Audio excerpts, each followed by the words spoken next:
Baen Free Radio Hour is brought to you by Baen Books Audio Drama, presenting dramatized audio plays of the best science fiction and fantasy with a professional cast and cinema-quality soundtracks.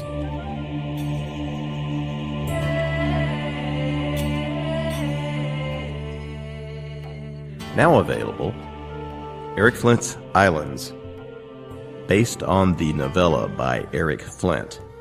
Also available, Larry Correia's Detroit Christmas, based on the novella by Larry Correia, set in the world of the Grim Noir Chronicles at BaenEbooks.com. Just put Islands and Detroit Christmas in the search bar and enter a world of listening pleasure. Baen Books Audio Drama.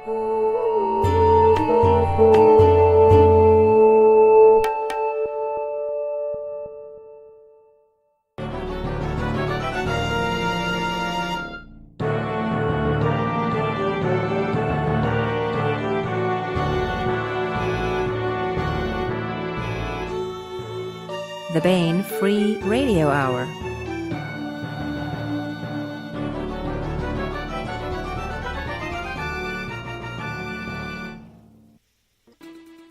This week on the Baen Free Radio Hour, more Filk. We continue our discussion with members of the music community within science fiction and fantasy fandom. Plus, part 3 of our complete audiobook serialization of John Ringo's Under a Graveyard Sky. Let's get started.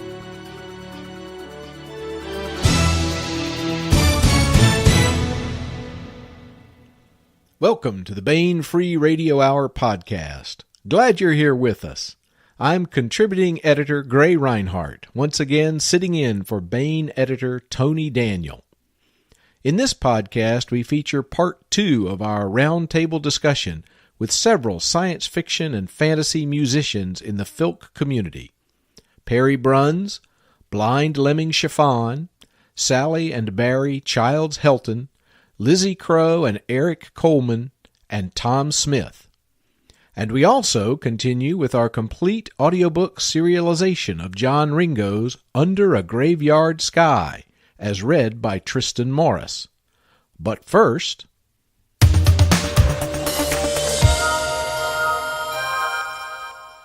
this podcast is being scheduled for release on the 26th of June, 2015.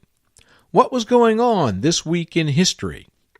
According to the fount of all knowledge, Wikipedia, this week in 1978, Pluto's moon, Charon, was discovered, and in 2006, 2 of its other moons, Nix and Hydra, were officially named. The bit about Charon is a nifty coincidence, since earlier this week, NASA released the first color moving images of Pluto and Charon, courtesy of the New Horizons space probe. That's cool, but when it comes to genre history, this week is packed. For instance, 2 prominent science fiction and fantasy movie and television writer-director-producers were born this week. First, Joss Whedon, with whom your humble host shares a birthday, was born this week in 1964. He is no doubt familiar to our listeners as the mind behind such television productions as Buffy the Vampire Slayer, Angel, Firefly, Dollhouse, and Agents of S.H.I.E.L.D., and such long-form productions as Toy Story, which he co-wrote, Serenity, Dr. Horrible's Sing-Along blog, The Cabin in the Woods, and the 2 Avengers movies. Next, J.J. Abrams was born this week in 1966. His credits include Forever Young, Armageddon, Cloverfield, the long-running TV series Lost, and the 2 Star Trek reboot movies. He also directed the forthcoming Star Wars sequel, The Force Awakens, due out later this year.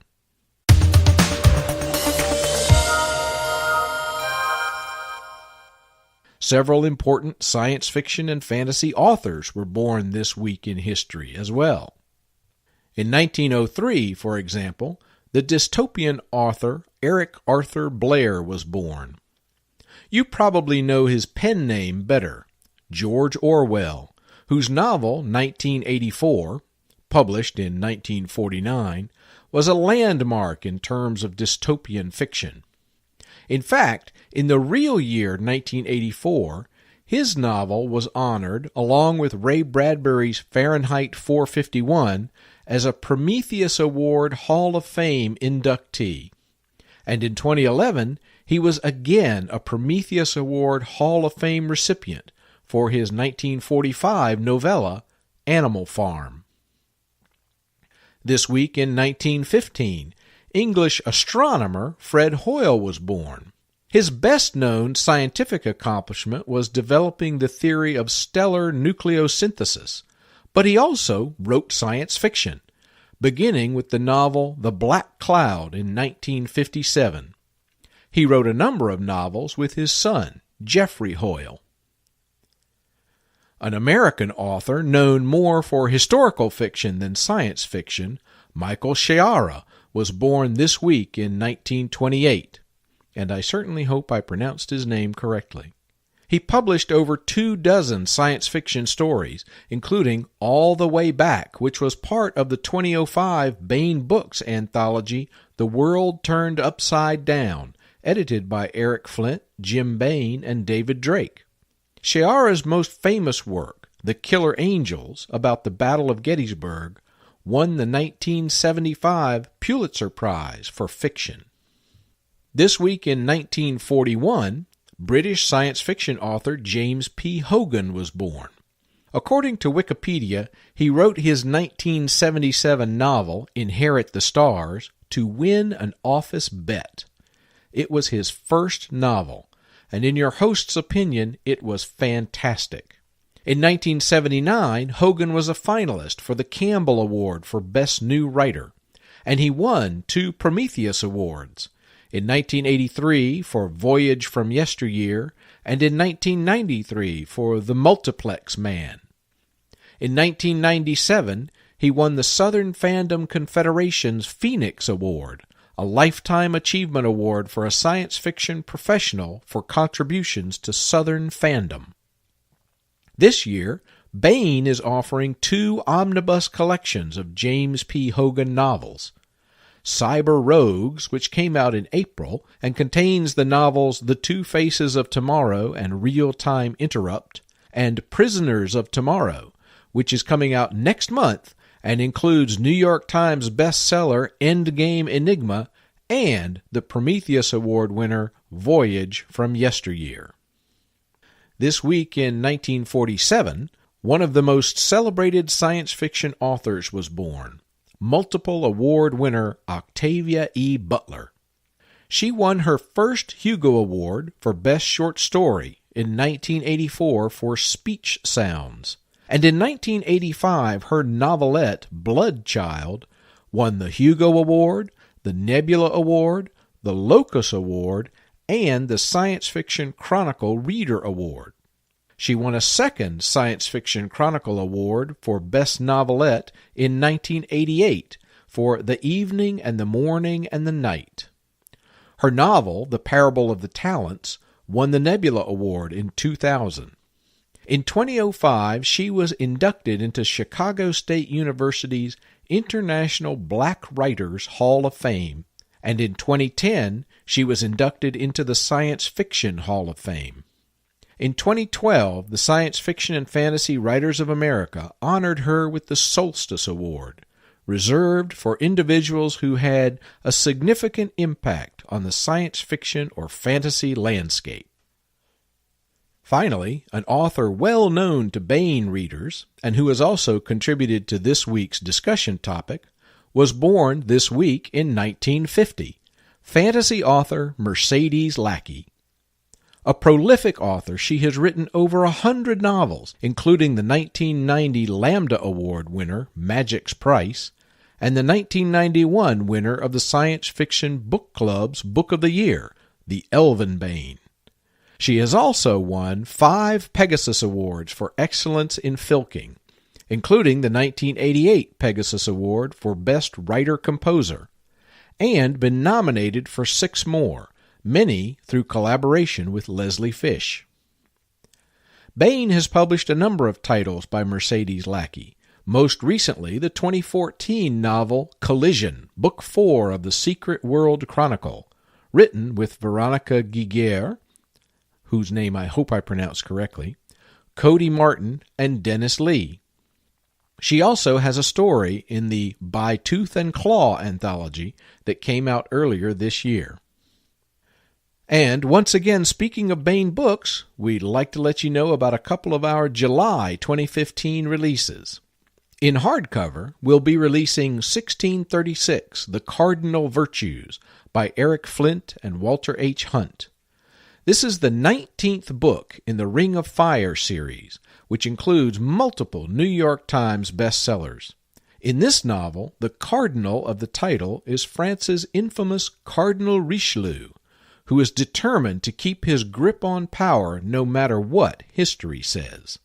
The citizens of Grantville, West Virginia, displaced in time as well as locality, must contend with factions inside and outside France, whose intrigues will determine the future and fate of the kingdom. And coming next month in trade paperback, the latest entry in the Chicks in Chainmail series, edited by Esther Friesner, Chicks and Balances. This anthology of all original stories features rollicking, tongue-in-cheek tales of women warriors by Eric Flint, Harry Turtledove, Jody Lynn Nye, Wen Spencer, and many more, including Esther Friesner herself. Join these powerful, fearless women as fantasy adventure takes a turn for the lighter side. The Chicks in Chainmail are back, and they will not be oppressed, repressed, or depressed. Look for these titles at booksellers everywhere.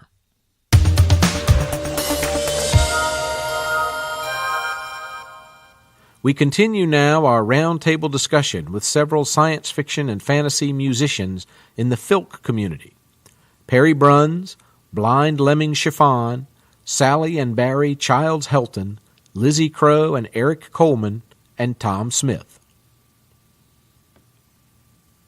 Okay, give us our cue and we'll pick up. I'll see what I can do.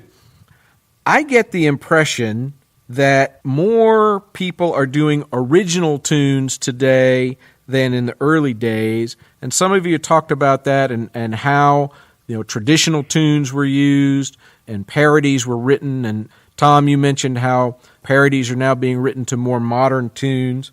And I guess my question is my impression correct, or do parody tunes still sort of rule when it comes to Filk? I would say, actually, that parody tunes and original tunes are about at parity, no pun intended. When I intend a pun, you'll know. Yeah, you'll know. You'll know, Alice, you'll know. Yeah, I was going to say, I end up doing like little one-verse parodies all the time online. Sometimes they actually get blown up into full songs. The thing about a parody is that it's got to be suggested by something, okay? Usually something like a homonym where you hear a phrase that sounds like another phrase. I found out about the song Shut Up and Dance With Me, and after a couple of days I realized that I wanted to really do a parody of it, and the best I could come up with was Shut Up, Hunt, Vamps With Me, so I wrote a Buffy song. Parodies come fast and easy and sometimes, dirt cheap, but people also like doing original songs because that way they don't have to follow the structure of the existing song. Okay, sometimes that structure is really helpful. In my case, it's usually helpful when I want to get a joke, because it's like, okay, the punchline has lent itself, has suggested itself because of the song. Okay, now all I have to do is write the rest of the lyrics to get to the joke, and once you do that, then it's all fine. But with original stuff, okay, it's much more difficult, and yet on the other hand, a lot more fun in some ways, because it's like, okay, I'm not quite sure where this is going, and none of this is set in stone yet. Let's play with this and see what we come up with. And I've rewritten songs from top to bottom, sometimes making them, fit into what the song was trying to become. It's actually kind of like writing a story when you there are two kinds of ways you can write a story. You can write a story based on the plot or based on the characters, okay? And when you write a story on the plot, you have to make everything fit that plot. When you're writing something on the characters, you don't necessarily know where the hell it's going, but the characters tell you where it's going to go. And that usually, to me, seems to be a lot more interesting.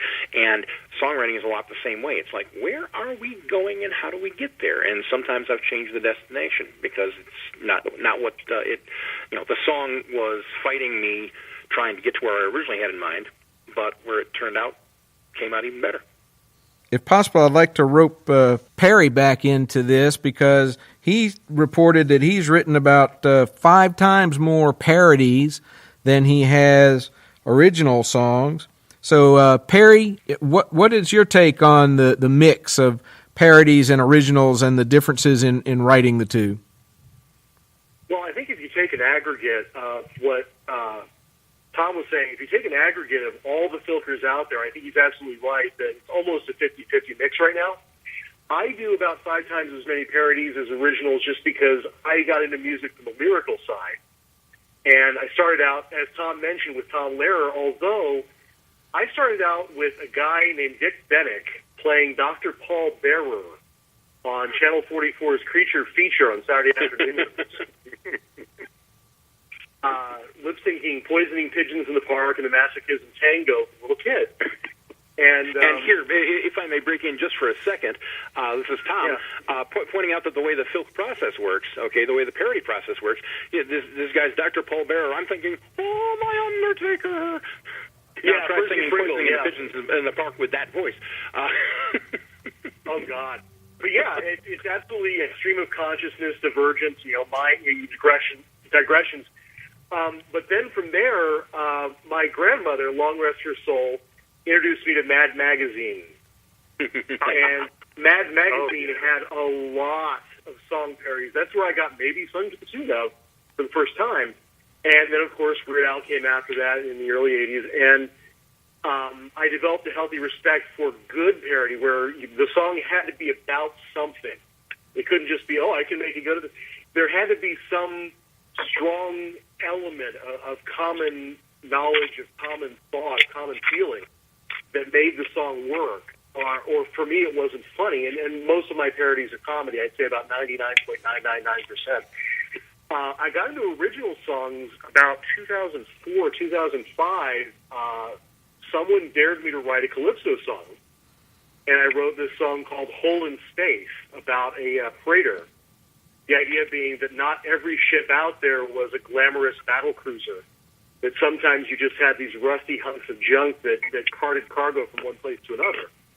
And I thought, well, what if it were crewed by Jamaicans? Love it. And then the sequel to that, same ship, different day, was reggae. Yeah. All right. I used it. For me, it was an evolution of the skills. Now, I still write a ton of parody just because it's so much fun, and quite frankly, it's a great way to make absolutely no money with a big initial investment. But I'm just now learning how to do the musical side of it. I've always been fascinated by composition, but scared of it at the same time. So I'm learning how to use tools to build music that I can sing along to, because I can't really accompany myself any other way yet. Well, I appreciate that. I think right now would be a good time to play another song. And I actually thought about playing one of Tom Smith's parody songs, because I thought about playing the 12 Days of Star Wars, because I just think that that's a lot of fun. Then I also thought about A Boy and His Frog, because that's one of your most famous songs. But I really ended up thinking that our audience would appreciate 307 Ale. Uh-huh. So, Tom, can you give us a little intro for 307 Ale? Oh, happily. 307 Ale, I saw a Michigan license plate that said 307 ALE, and I said, that looks like a drink name. That's it. That really is it. Inspiration can come from anywhere. I had a songwriting contest coming up for OVFF about writing a best drinking song, and I did that one, and it ended up tying for winner with Michael Longcore's "I Can't Party as Hardy as I Partied When I Partied at 21." So. All right. Well, let's give a listen to 307 Ale, which also, as I understand it, won the Pegasus Award for Best Food and Drink Song in 2000. It was tied, actually, with Debbie Ogie. What the heck was it? Was that Jalapeno Man? Well, good. I don't know, but it sounds good to me. I was going to say, and actually, I got to tell you a funny thing here. I got a certificate. They got it wrong. On the certificate they gave me at first, it said 301 Ale. They ended up the right certificate later, but it's like I treasure that. I think I even wrote a verse of 301 Ale somewhere. That actually, if you don't mind me interrupting, as Perry again, it reminds me. Recently, Tim Zahn, the science fiction author, went to a convention, and they gave him this wonderful plaque over his booth in the merch room, Thomas E. Zahn. Oh, no. There's many drinks you'll drink, my lads, on every world that's new. There's Saurian brandy, cran apple schnapps, and a good old Tullamore don't. There's Bush and Beck and Buddenbach, and others dark and pale. But I think you'll find the finest kind is 307 Ale. 307 Ale, me lads, 307 Ale. The finest drink that any bar has ever had for sale. It'll lay your whole damn world to waste. It'll make you fit and hale. There's nothing that you'll ever taste like 307 Ale, me lads, 307 Ale. It started down at MIT one lazy summer day, when a couple of the frat boy techies started into play. They caught up on their schedule with a couple hours to kill, so they fitted up their cyclotron and made themselves a still. 307 Ale, me lads, 307 Ale, the finest drink that any bar has ever had for sale. It'll lay your whole damn world to waste, it'll make you fit and hale. There's nothing that you'll ever taste like 307 Ale, me lads, 307 Ale. They added choice ingredients to brew a little brew, but they didn't know the wires were crossed in chamber number 2. A tiny bit of space got folded, things were looking queer. They turned the spout and then came out the world's first hyper beer. 307 Ale, me lads, 307 Ale, the finest drink that any bar has ever had for sale. It'll lay your whole damn world to waste, it'll make you fit and hale. There's nothing that you'll ever taste like 307 Ale, me lads, 307 Ale. It bubbled and it burbled and it glowed a fizzly green, and what it did to test equipment frankly was obscene. It took a while to find a vial it wouldn't burst to flame. Then they measured out its potency, and that's how it was named. There's many drinks you'll drink, my lads, but this one beats them all. 153.5% alcohol.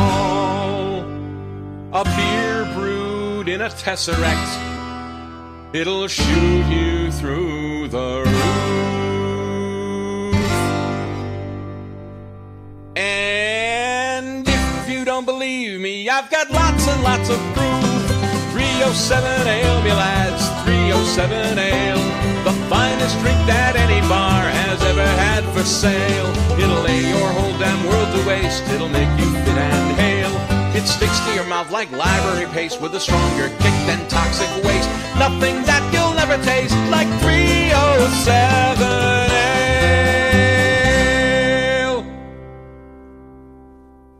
All right, well, thanks for letting us play 307 Ale, Tom. Oh, that's no problem. The check cleared. Good. Okay, I'd like to shift gears a little bit and talk about the Filk community itself. And I'd like for y'all to talk about in terms of is the Filk community primarily, I think somebody mentioned this, the in-person interactions at conventions and House Filks? And is it different in some way qualitatively at Filk conventions like Consonance and others from general conventions? The Filkers, we like warm hugs. I think I can answer that a little bit. Sorry, go ahead. Go for it, man. Oh, okay. Everybody there? It's Barry again. I staff a convention, as I mentioned, called Necronomicon, the Stonehill Science Fiction Association's October convention.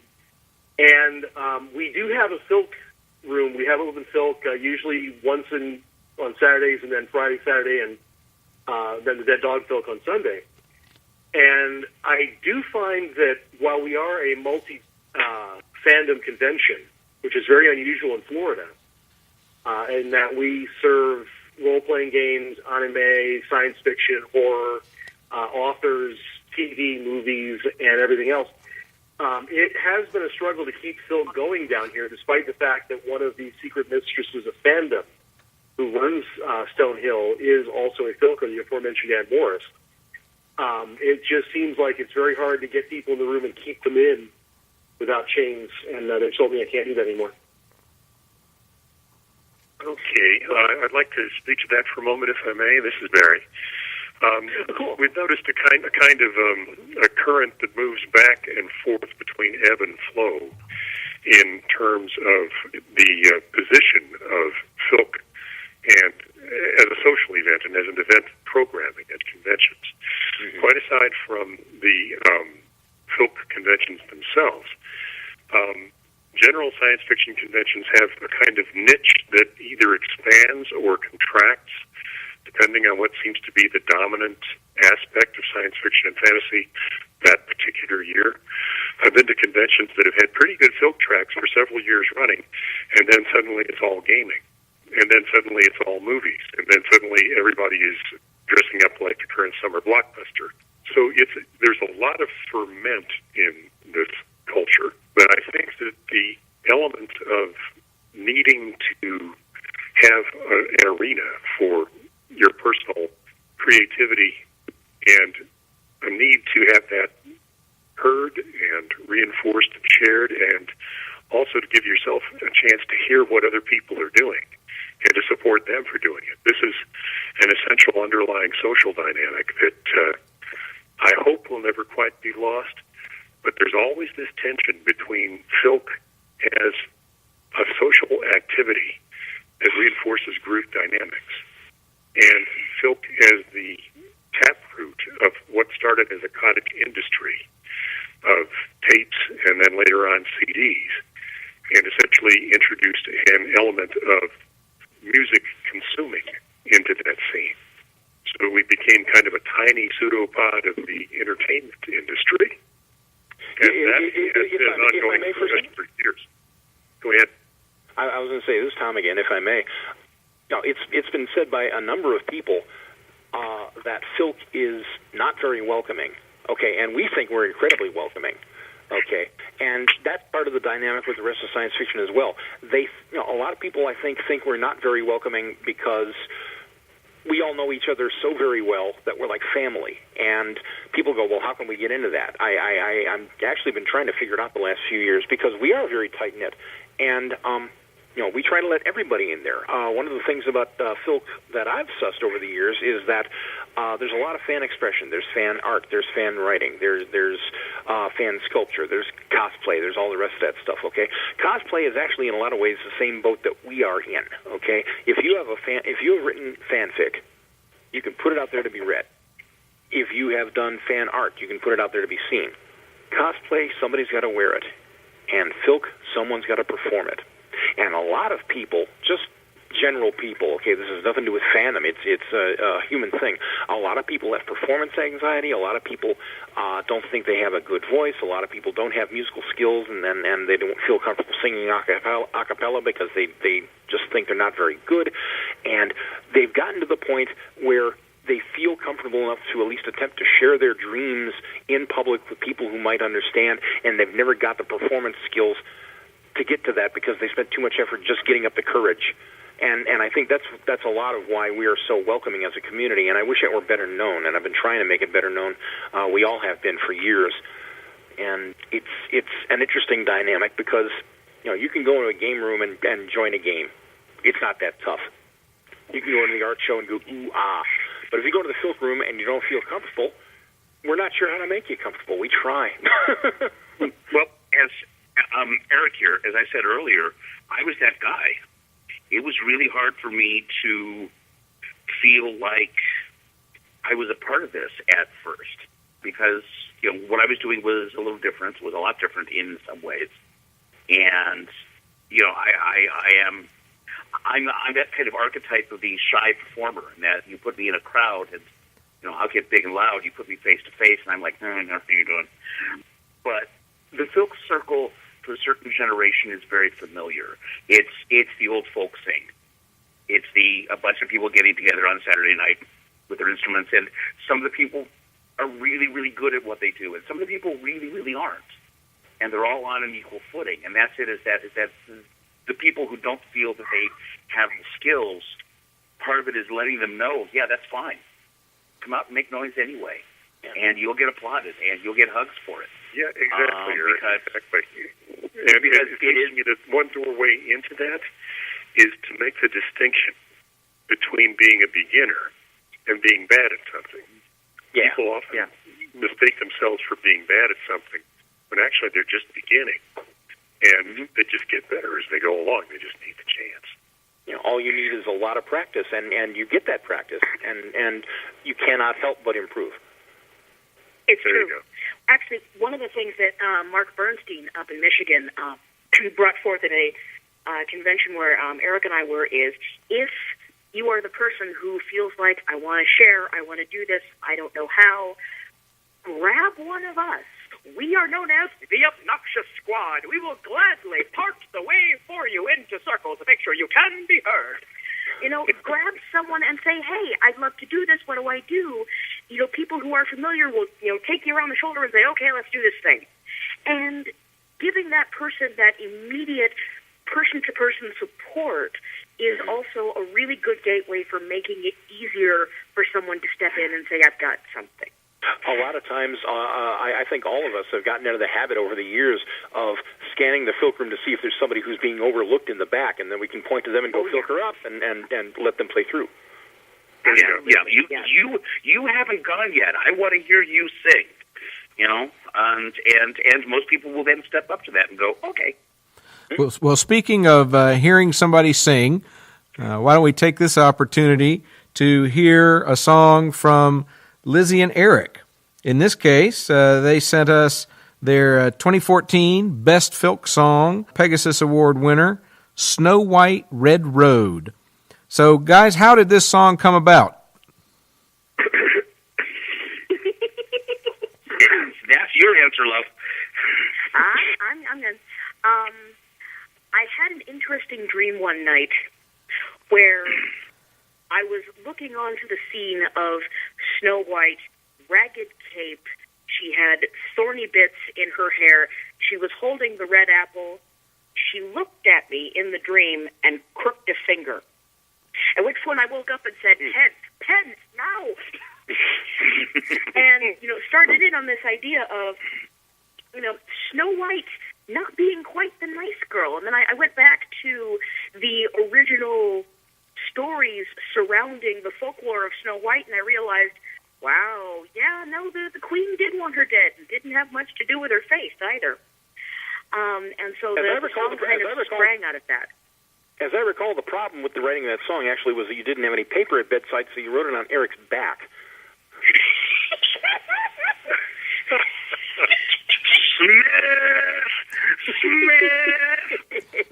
And it's tattooed there to this day. It is. I'll show it to you. If you decided the pressure got heavy. See, it's a genuine culture. We've got our own legends.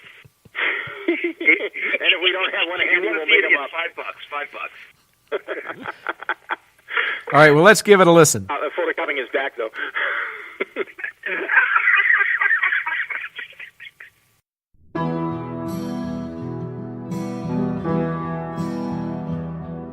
The queen would have her head, the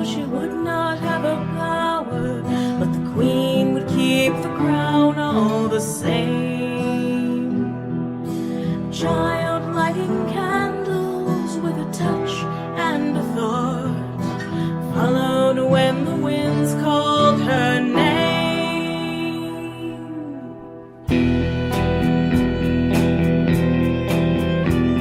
Her courage is dry as the leaves beneath her feet. No princess, just 7 new friends. They ask you would wander in this place of winter roses, in a realm that your will can bend. For innocence is never white, little witchling. It's black and shining as raven's eyes. For white is for fire and red is for sacrifice. They took her hand and showed her why. The castle is on fire tonight, with no one to rescue. The prince is gone, the mirror is broken, the pieces grow cold, but the fairest one has gone. 7 dwarfs, 7 sieges, a glass coffin's just a cage, for nothing can heal until it bleeds. 7 voices refuse to keep her tame. A poisoned apple's just another lie to leave. A mirror left alone in empty chambers, cracked and let a piece fall away.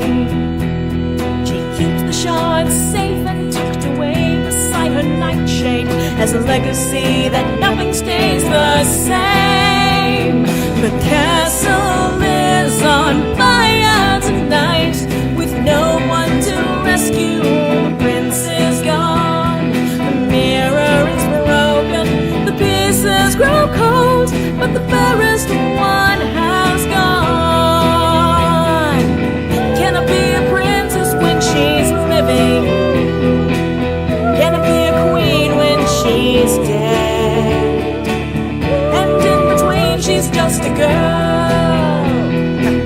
There's no such thing as just a girl.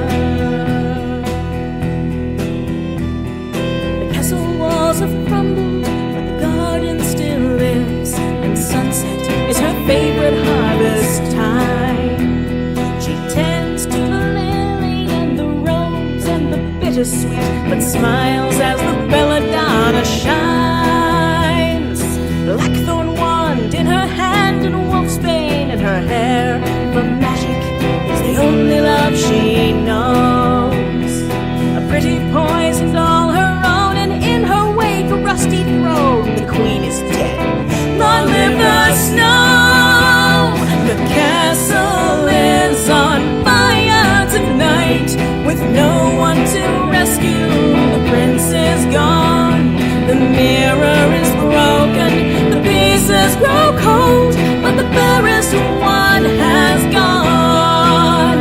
Yes, the castle is on fire tonight, with no one to rescue. The prince is gone, the mirror is broken, the pieces grow cold, at last the fairest has won.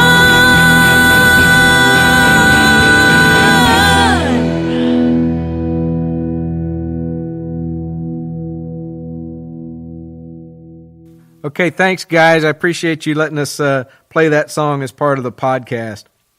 So we've been talking about the Filk community, and how healthy is the Filk community these days? Is it robust? Is it growing? Is it declining? Evolving, ever evolving.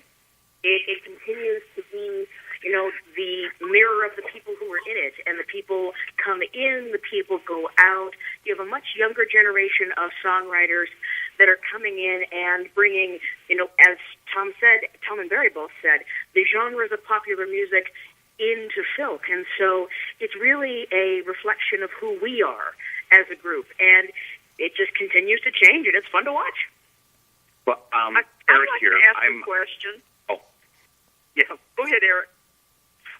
Just real quick, I'm reminded of an interview with Pete Seeger about 10 years ago, and somebody asked him, what happened to all the folk festivals? He says, well, there are now blues festivals and gospel festivals and bluegrass festivals because there's all kinds of folk. And I think Spanish music is doing a lot of the same thing in that you've got filk, which is, folk music. You've got wizard rock. You've got nerdcore. You've got dementia music. There's a whole bunch of subgenres that have kind of gone off in their own way, but they're still part of fandom. So it's still Spanish music. It may not even be classifiable as filk anymore, but it's definitely from that. And it continues to be really strong. It just, the form changes because the people who are playing it, as someone said earlier, grew up with different genres and different styles of music, and so their approach is different. Lusky is a rapper, and so, he grew up loving rap music, and so he wrote funny rap songs. It's still, Spanish music's still there, it's just in a lot of different directions. Eric, I'd like to add on to this. This is Sally. One of the things I'm really interested in is talking about the health of the filk community. Is also, we've been talking about a lot of face-to-face in the filk room interaction, but there's an awful lot going on in the filk world that's online now. So lots of listservs, Facebook pages, lots of YouTube videos, concerts online, things like that. Intercontinental collaborations. Exactly. So how do you folks feel about the filk community moving into this online space, and how might that online space help reinforce the face-to-face communities?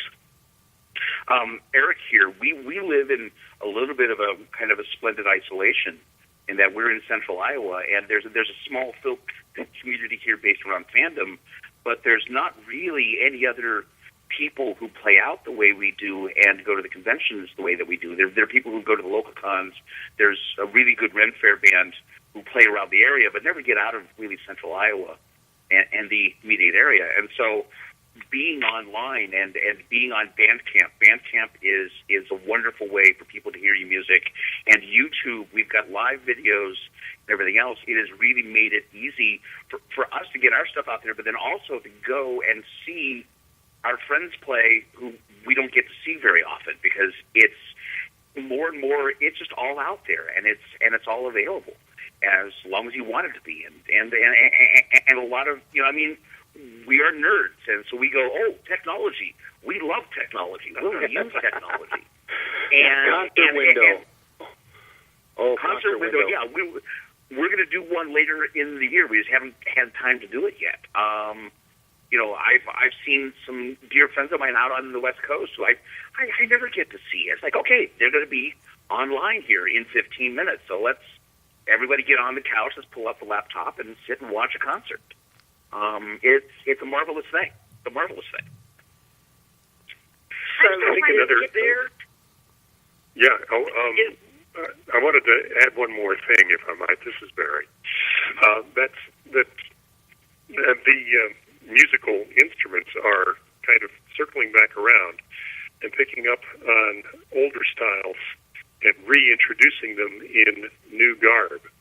I'm thinking in particular of Blind Lemming Chiffon's use of the ukulele and the use of ukulele in a lot of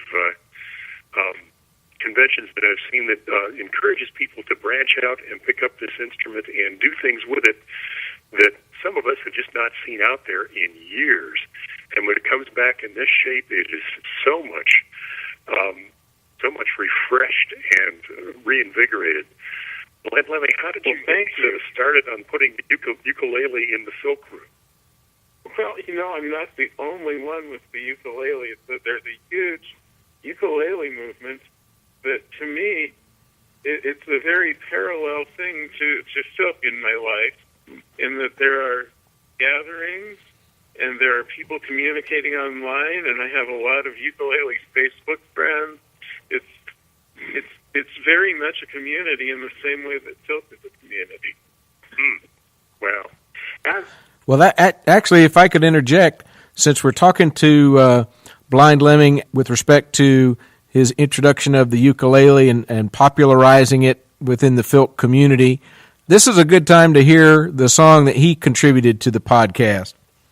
Blind Lemming, you sent us Mr. Peabody's Lament. Tell us a little bit about this song. Well, the first thing I need to do with this song is give Tom my apologies. I have appropriated one of his tunes. Tom Smith, I'm sorry. No, I'm just sitting over here and making another notch on the list. I should mention that my approach to parody is very different from a lot of other people in that my parody is more of a tribute or out of respect to the music that I'm appropriating as opposed to satirizing or making fun of. And Keep telling it's a yourself very that. different thing. A lot of my parodies are actually serious songs as opposed to funny songs. This is kind of, although it has its humorous moments, this is kind of one of those serious parodies. And it's a really very nice song, as is the tune that you borrowed.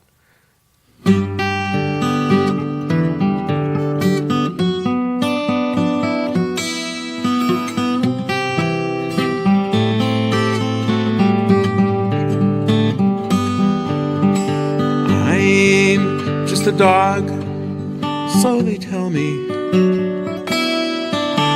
And what if I am? Even so, some anthropomorphic old second banana from the Rocky and Bullwinkle show. They say I'm just a history teacher who could never resist a bad pun. Where's the moose? They all cry, yet they're wondering why. They all know something new when I'm done. I hope you'll stay tuned. I have something to teach you. You'll learn it in spite of yourself. Those dusty old books, they're the worst way to reach you. You just leave them up on your shelf. But history's made up of people like us, and it's something we all can enjoy. With a wayward preteen in a wayback machine, me and Sherman, a dog, and his boy.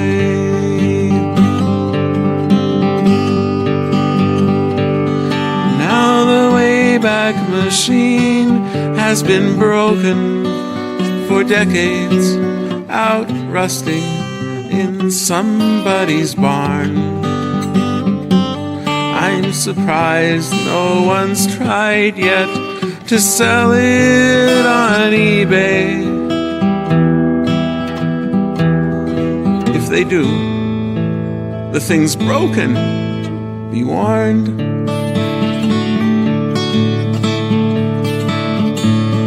But the places we saw and the people we met, Galileo, Da Vinci, Voltaire. I've searched all through this world, the internet too. Damn that fat copycat Dogbert. But no one today can compare. It's been 35 years since our last trip together, back sometime around 66. Now I hear you're all grown a life of your own. And me, well, I haven't learned any new tricks.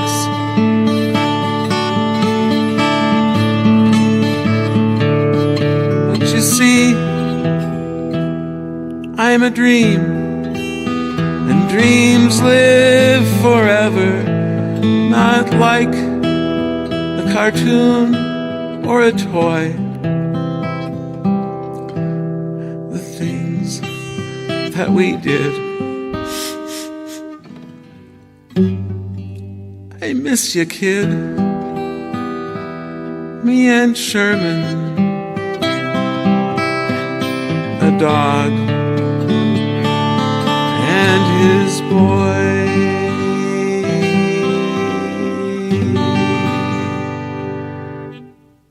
That was Blind Lemming Chiffon with Mr. Peabody's Lament.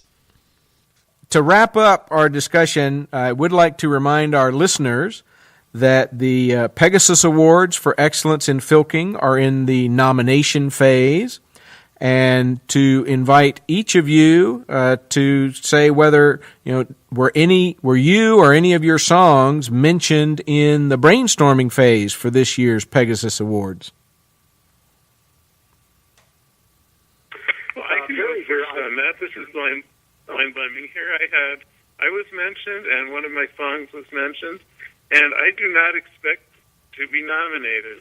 I've been mentioned, I don't know, dozens of times, and my music is kind of in its own little niche, and I'm honored by even being mentioned, and that's all I have to say about it.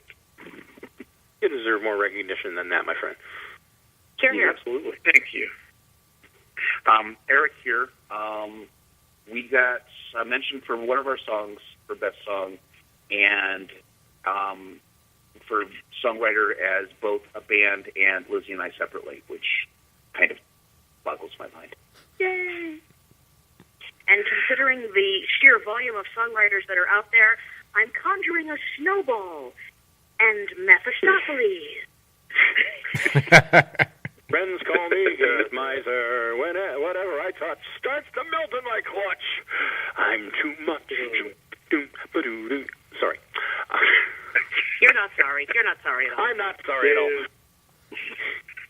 We pull each other's legs so much that we're all long-legged beasties. Yeah, I was going to say, if only. I'm still 5'8". What's up with that? You're one to talk, Barry. You're a giraffe.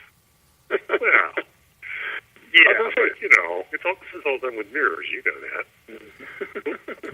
Mirrors strapped to your long legs. Well, I will just remind our listeners that if they want to learn about the Pegasus Awards and see who has been suggested in the brainstorming poll, that information is online. And that is a good segue to give each of you an opportunity to tell our listeners where they can look online to find more information about you and about your music. So let's start with Perry. Where can folks find you and your music online? Right now, I unfortunately have not recorded anything yet, except for a live play that we did 3 years running at Necronomicon called Tales of Demonicus. That's available at stonehill.org. I can be found on Facebook at facebook.com/Brunsworks. On Bandcamp, even though there's nothing there yet, at brunsworks.bandcamp.com. I promise I am going to record some stuff, and hopefully by the end of this year, I will have it up. I also do some voice work, so you can find me at voice123.com. Just search on Bruns, and eventually I'll pop up. And I think that's about it for... Oh, and my website is in progress at brunsworks.com. It's pretty ugly right now, but eventually there'll be stuff there. All right, Blind Lemming, where can folks find you online? Well, I have a website, which is not very well maintained, but that's my fault. And it's at blindlemmingchiffon.net. And then you can also find my music or representations of what seems like my music here and there on YouTube, posted by people in varying quality. There is an entire, about an hour-long concert posted in 3 parts where I was at a ukulele festival in 2013, and it's, of course, me playing a bunch of different songs on the ukulele, which, hey, I'm a filker, so it's filk, right? There you go. Absolutely. Mm-hmm. All right, Sally and Barry? Well, presently, the band that we've been with since 2002, Wild Mercy, has tracks from all of our 3 CDs available on CD Baby. And Sally and I... Go ahead, Sal. We're wildmercy.com. Pretty easy. So that's where we are most recently. And Barry is very, very close to releasing a new solo album, and I'll let him speak to that. Okay. That's coming together with Dragon Scale Records here in Indianapolis, and we're planning to release it at OVFF this coming fall, called The Summer's Behind You.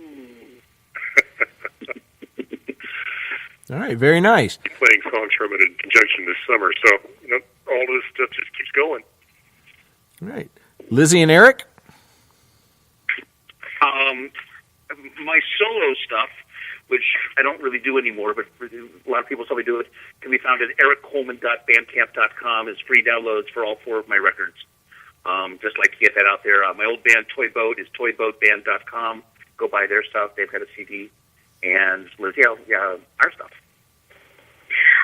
Our stuff is on CheshireMoon.net. You can go listen to it. CheshireMoon.bandcamp.com. You can go listen to everything. You can buy stuff if you so choose. But if I may plug just gently, we do have a $5 CD currently where all the proceeds go to Interfilk. So if you want a chance to support the Filk community, go download that. It is pay what you want, and all the proceeds for that go straight back into the Filk community. So a preemptive thank you. Excellent. And Tom? Before I say anything, I have to point out that we haven't really discussed Interfilk. I'll just briefly say it's a fund that allows people, allows up-and-coming musicians to be brought to conventions where they normally couldn't get to. They get people from all over the country coming out to OVFF or send them out to the West Coast or whatever it may be. So that's a good thing. We have charity auctions for that at most FilkCons, and the idea is getting deserving people more exposure. So that's a really good thing. My stuff, you can find it at TomSmithOnline.com. I'm actually in the process of overhauling the site completely, and it's going to be reborn as FilkerTom.com, I hope before Labor Day. There's also TomSmith.bandcamp.com, where I've got about 20 albums and about 10 or 12 live shows and lots of cheap downloads there. I'm all over YouTube. If you look anywhere online, but especially on Facebook and YouTube, if you look for Filker Tom, you will find me. Sounds great. Right there. For our listeners, I will add that if you have any questions about Filk or suggestions for upcoming podcasts, please send an email to info@baen.com and put podcast suggestions in the subject line, because we would love to have your feedback and make sure that we are serving your needs. Well, thanks again, everybody. Appreciate you being on the show. All good. Thank you guys so much. Thanks for having me. Thank you.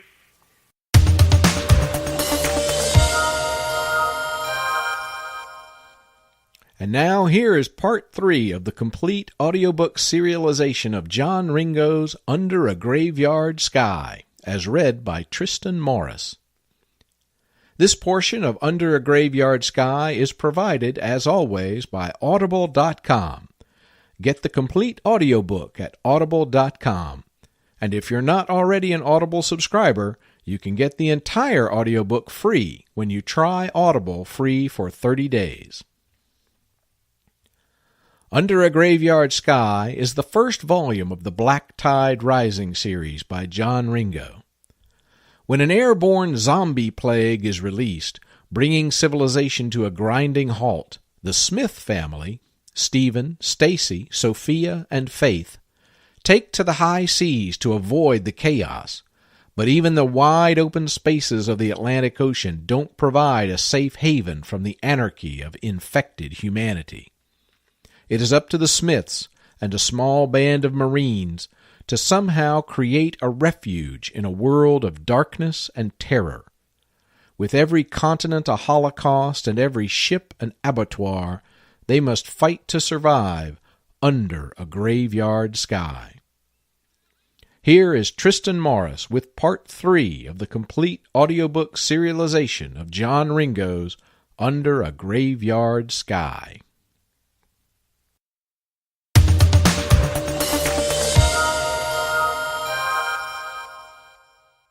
Chapter 3. Is the boat going to be able to hold all this? Faith asked. And how are we getting it there? Pushing? When you've basically bought a Costco out of toilet paper and feminine hygiene products, these were reasonable questions, if poorly timed.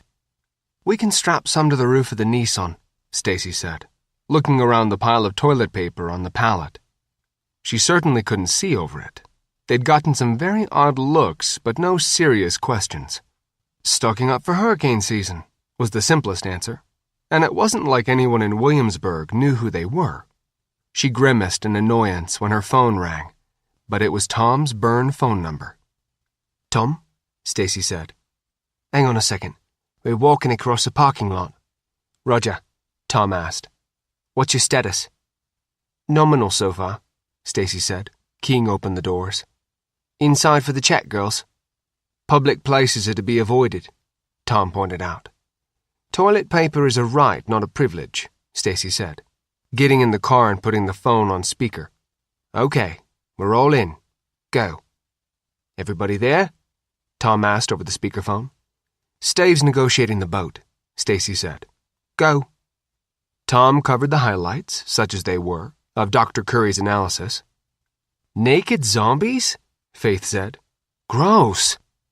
Makes sense to me, Stacy said. If they kept their clothes on and are still alive, they'd have difficulty with waste passage. That means they couldn't shit, Faith, Sophia said.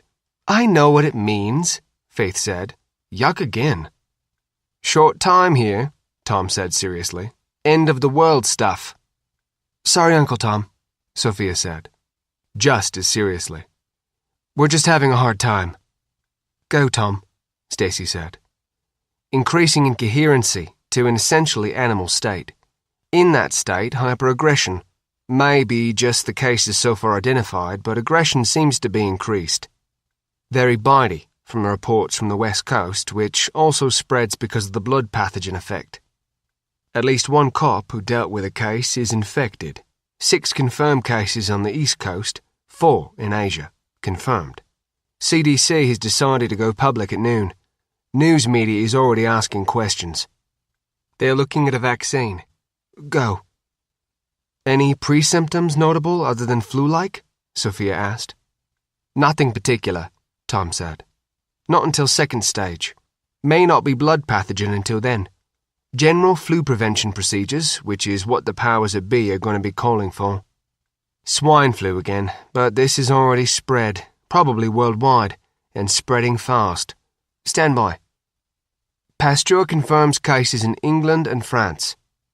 6 now in Hong Kong alone. I need to cut this short. I've got another meeting. We're using the Aurelius Corporation plan, Stacy said. Can you do something about it? We'd prefer to avoid actually stealing the yacht. How much? Tom asked. 140, Stacy said with a wince. Done, Tom said. I'll authorize the transfer as soon as we're off the phone. What's the cover name? Jason Ranseld. Ranseld. I'll take care of it. Just get offshore. How is your jump plan? Stacy asked. If they come up with a vaccine, nominal, Tom said. If they don't, you don't want me infecting you. Out here. Steve waved to bemused-looking Felix as the wind carried the boat away from the dock. He could tell that the broker was wondering if he'd somehow been taken. It certainly would hold for a couple of weeks, by which time this would either be a false alarm and the Smiths, one and all, would have to start their lives over, probably in Australia, or the world would be so clearly headed to hell in a handbasket that nobody would care. Jason Ranseld had some very interesting papers indeed. Among others was a mate's license. It wasn't forged. Steve had gotten it while he was living the Jason Ranseld life many years agone. So he had some experience working with boats this big, in wind even, 20 years agone. He thus managed to maneuver out of the marina without major incident. What he hadn't thought to bring was a coat. And it was bloody chilly. The clouds were high, thin and rippled in a regular humped pattern, and the sun shone through them weak and gray. There was a name for that type of cloud formation, but Steve couldn't quite recall it. He was worried about Stacy and the girls. Against direct threats, they could take care of themselves. But a plague. There just wasn't any way to truly prevent it, absent quarantine gear, and it was in the general population. He looked up at the scudding clouds and still couldn't remember the official name for the formation, but he remembered the day he'd asked his grandfather Smith about them. Gran had been a veteran of World War II, starting from his days as a militiaman in New Guinea, and always knew everything. Gran had looked up, said it was called a graveyard sky, then walked back in the house and had gotten very drunk. "Come on, honey," Stacy said. "Where are you?" It was a nice neighborhood despite the relatively low occupancy. The housing downturn in the Virginia area had tended to impact high-end homes more than lower-end. And it was a very nice neighborhood, which was why the beat-up Nissan Pathfinder with something piled on top under a tarp was getting a lot of looks from the remaining residents. Before long, she'd have to explain their presence to the police, and since there wasn't a good explanation... "Jail?" Faith said. "I don't need that right now, Faith," Stacy said. She didn't want to call Steve in case there were problems. He didn't need her nagging. Besides, the check is good. Sort of. "Have a little faith, sis," Sophia said. "Oh, that's so wise," Faith spat back. Stacy started as her phone rang. She checked, and it was Steve, which could be good or bad. "Tell me you're not in jail," Stacy said. "Inbound to the rendezvous," Steve said. "Glad you got that payday loan from Tom." The seller wasn't impressed by lots of important-looking paperwork. I think he's still wondering about the wire transfer, which, as I understand it, we'd better be able to cover, or things have to go to hell in a handbasket quick, Stacy replied, putting the idling car in drive and creeping forward. "Any problems on your end?" "Just keeping the toilet paper on top of the car." "Okay, I see what you mean," Steve said, chuckling. The house was about 10,000 square feet, and right on the navigable creek that would meet most areas' definition of river. And it included a very nice T-dock with enough room to tie up, say, a 45-foot Hunter sailboat named Mile 7. There was even a convenient drive to bring a car around to the end of the dock, which Stacy was, cautiously, doing as the girls ran down to the dock. The reason for the caution was apparent by the cargo. Stacy was, in Steve's opinion, an unrecognized mechanical and electrical genius. On the other hand, he had a tendency to hit other people's thumbs with a hammer. That being said, as a former para, he always handled packing, especially if it involved anything torqued onto the roof of the Pathfinder. Stacy had apparently gotten 2 of the spare tarps from the trolley and done something with a great deal of twine and far too much paracord. He'd seen some smaller cars more overburdened in the stands. However, those drivers had a bit more understanding of things like aerodynamics and load shifting. The tarp looked a bit like a wind-battered green and brown potato. "I can't remember how the knot goes," Faith said, pulling the stern line in and then bracing as the boat started to head out to sea again. "Help?" "I've got it," Sophia said. She'd already secured the foreline. Between them, they got the stern of the boat alongside, and the older sister quickly had it secured with a double hitch. "It's simple." "Simple as a shotgun and a zombie," Faith said. "Quit arguing and start unloading," Steve said, shutting down the boat. "We're on short time." "Shaking it for all we're worth, Captain, sir," Sophia said, saluting sarcastically. "That's more like it," Steve said. Besides the massive material, the main problem was first in was also first in. That is, Just as the trailer had to be packed with the heaviest items on the bottom and forward, the boat had to be packed with the heaviest items first, which required unloading the entire trailer before they could get started on loading the boat. They had just gotten the trailer completely unloaded when the visit Steve was dreading occurred. "Dad?" Sophia said, glancing around the trailer. "Cop." "Roger," Steve said. "Start the load." "Can I ask you what you're doing, sir?" Officer Jason Young, Williamsburg PD, asked. The morning shift had started slow. A couple of kids speeding, a couple of burglary reports from Friday night, the usual. Things seemed to be picking up, though. He just heard 2 separate 1064 indecent exposure calls, then a 1064-1028 fighter disturbance. Whatever. Things were picking up, and here he was dealing with... Well, he wasn't sure what he was dealing with. The call had been 1037, suspicious person. The people just seemed to be loading a boat. But according to the neighbor who had called it in, the house connected to the dock was in foreclosure, and nobody was supposed to be using the property. And the car, with badly secured materials on the roof, had been hanging around the neighborhood for nearly an hour. "Loading my boat, Officer Young," Steve said. "This is private property, and according to the neighbors, not your property," Young said, "which means you are trespassing, sir."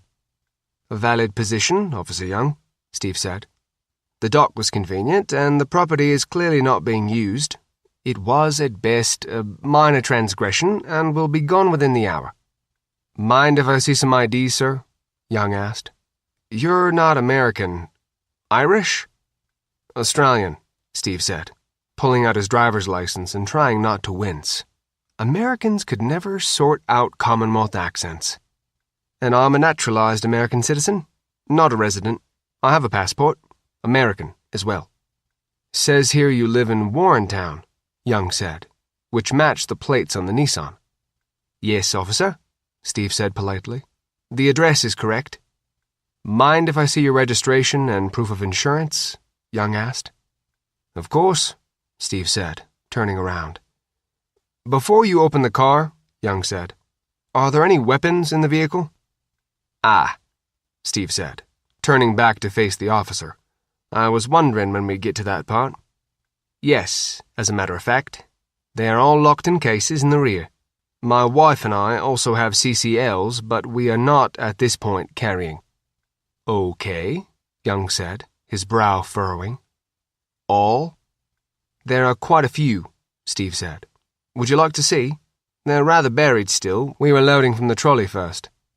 "Trolley?" "Sorry," Steve said, too calmly. "Trailer." Young looked at the ladies continuing to load the boat. They didn't look as if they were preparing for a trip to the Caribbean. They looked nervous. And this cat was just too calm. "Don't open the vehicle," Young said.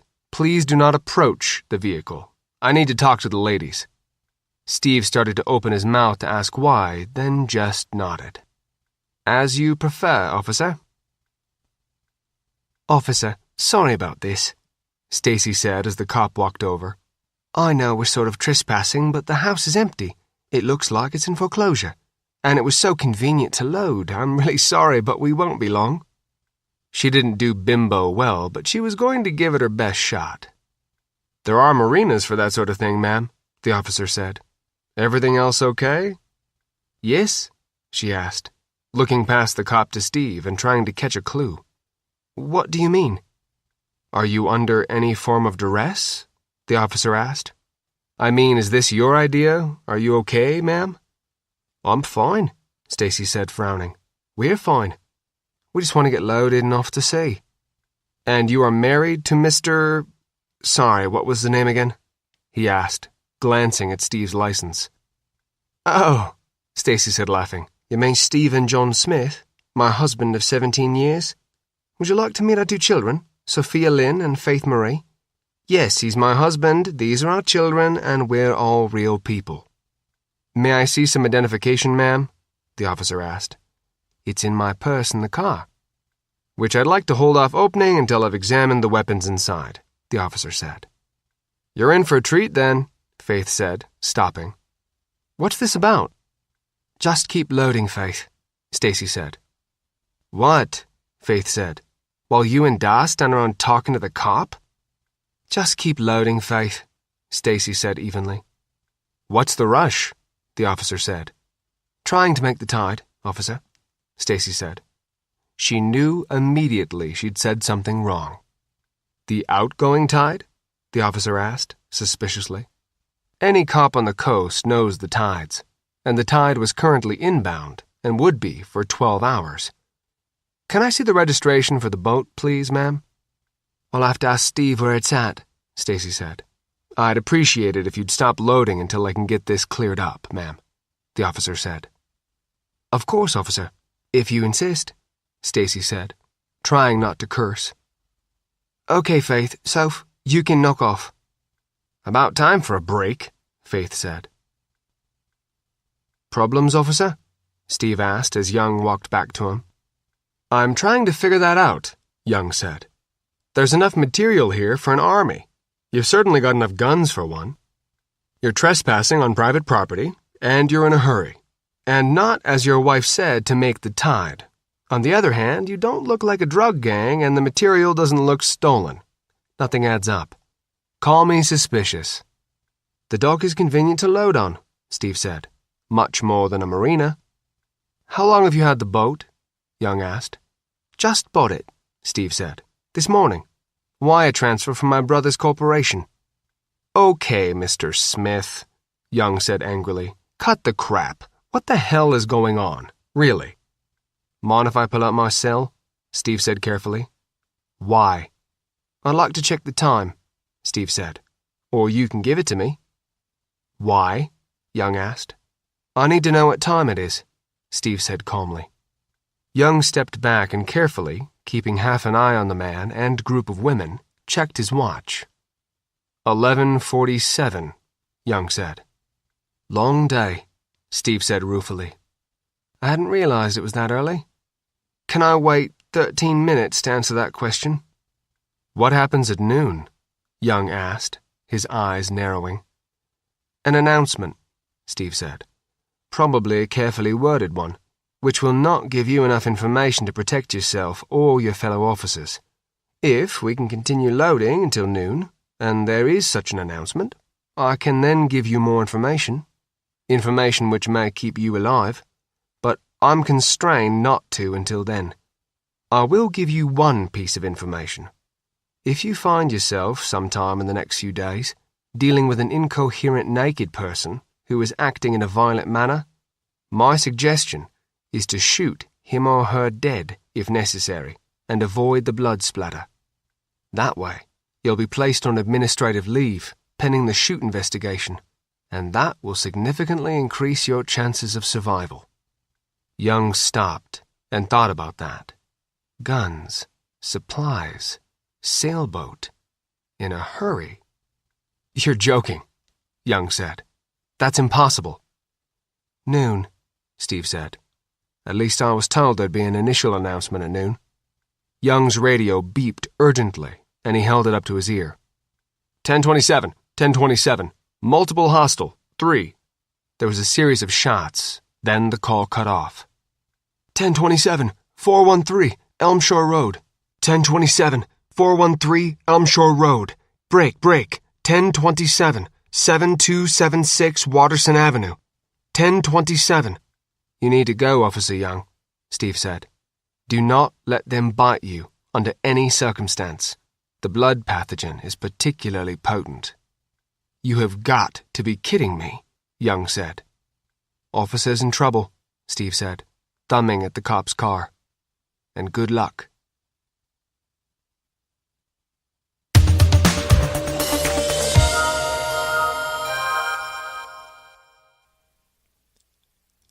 That was part 3 of the complete audiobook serialization of Under a Graveyard Sky by John Ringo, read by Tristan Morris. That's it for this installment of the Baen Free Radio Hour podcast. Thanks for joining us. Thanks to Audible.com and to podcast theme composer Ruth Judkowitz. Thanks to Perry Bruns, Blind Lemming Chiffon, Sally and Barry Childs Helton, Lizzie Crow and Eric Coleman, and Tom Smith. I'm Gray Reinhardt, contributing editor for Baen Books, and it's been my pleasure to be your host for this episode of the podcast.